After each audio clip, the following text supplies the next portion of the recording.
take, you can get the most out of it. It makes our running more efficient and decreases the potential for injury. So we're going to start off with right on the ground. We're going to talk about that tummy staying tight or flat across the front of your hips. Jesse's going to start off with her toes up like that, and we're simply going to fire your glutes. Sounds easy, but for some of us it's hard. Jesse's going to fire up until she has a straight line between her knee right down to her shoulder, really focusing on firing the muscles here. Jesse, do you feel that? Squeezing right in there, yes. Excellent. Now, a lot of us have problems firing the right one or the left one, so just focus to get them both up there, and sometimes we even tap right on the glutes. So you may see Jesse tapping her glutes now and then. That's okay. We need that muscle to turn on. Jesse will drop down and then fire right back up. And we'll do this for 1 to 3 sets of 6 to 10 repetitions. But the most important thing is to get your mind in your muscle. And right now, that should be right here in your glutes. Good, Jesse. Okay, our next progression is going to be glute bridge marching. When you think about running, our feet are not on the ground at the same time. That's why we call it running. Jesse's gonna bridge up, and we're simply now going to take our hands and put them on each side of your hips. If we were to put a level or a stick across the front of your hips, that should stay even the whole time. And this is what we call rotary stability. Jesse's gonna take this same position now and simply extend her leg, but she does it without moving the hips. For us, we may get a little rotation and then bring it back down, but we wanna minimize that. Then we'll switch legs and do the same thing.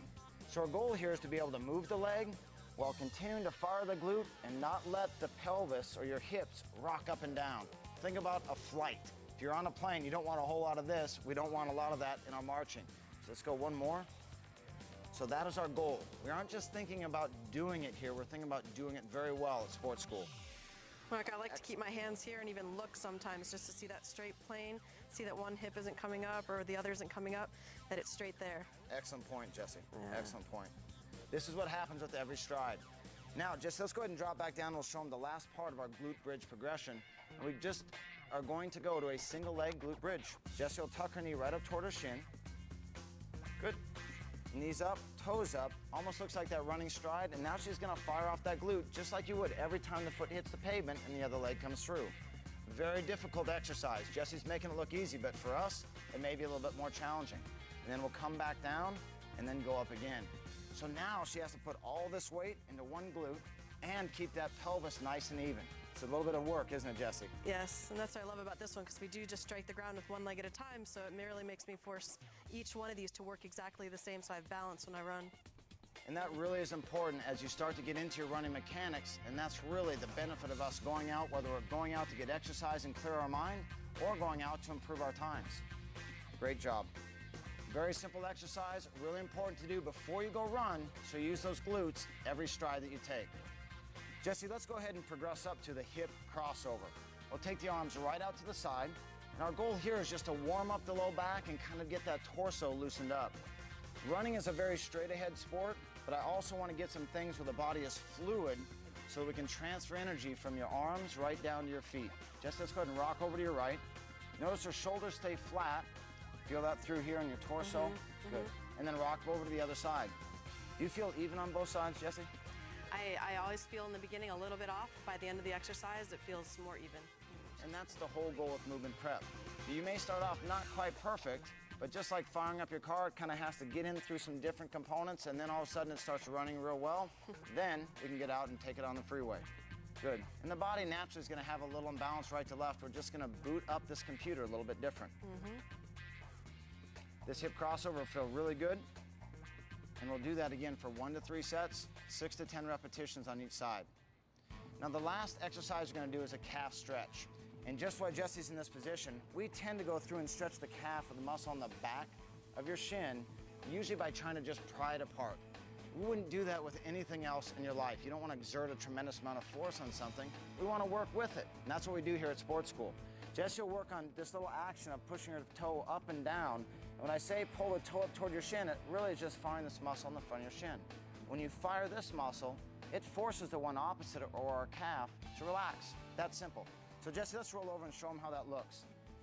When you run, your calves get a tremendous amount of impact with every stride, and we don't want to go through and add a lot of stress here. So Jessie's gonna pull the toe up toward her shin, firing here. She'll feel the stretch in her calf, And then she's just gonna push right through her heel like a single leg calf raise. Pull the toe back up toward her shin. She's gonna exhale, let the tension go out, and then push right back to that new range of motion. What's great about this is she actually goes through and pulls the toe up. It stretches the muscle out. And what's effective about movement prep again is to contract to this new range of motion. So the next time you warm up, you'll drop into that flexibility pattern right away. The other great thing is that this is going to get blood flow to this area, which usually doesn't get a lot of blood flow, which will help decrease your potential for injury. You feeling that, Jess? I feel it. It's a great warm-up for my runs. Excellent. Jessie does a great job keeping her shoulders pushed away and always keeping that tummy tight. Again, for the rest of us, we may have to focus a little bit more. Jessie is highly tuned. Some of the rest of us have to focus and try a little bit more. Good. We'll do that again for 1 to 2 sets of 6 to 10 repetitions on each side. The better condition that your muscle gets in this training for running, the quicker that body will adapt right into it. And that is a calf stretch. Great job, Jess. Now let's go ahead and start with some of our movements up on our feet. When we look at training for running, we really want to be prescriptive in helping to get the body to move more efficiently. And we all know that running makes us real tight to the quads and the hip flexors. So Jessie, let's go ahead and start off with lunge and twist.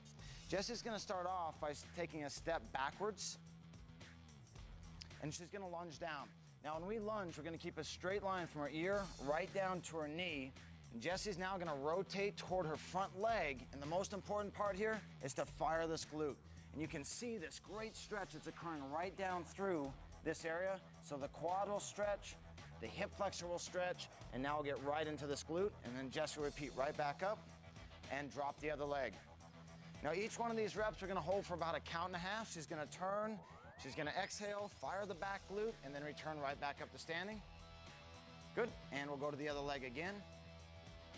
And drop down. She's going to turn, really try to squeeze that cheek, and then stand right back up. Again, the glutes are really, really important for a lot of reasons. And one of them is to help stabilize the hip, but we need to have the right flexibility in order to do that. And rest.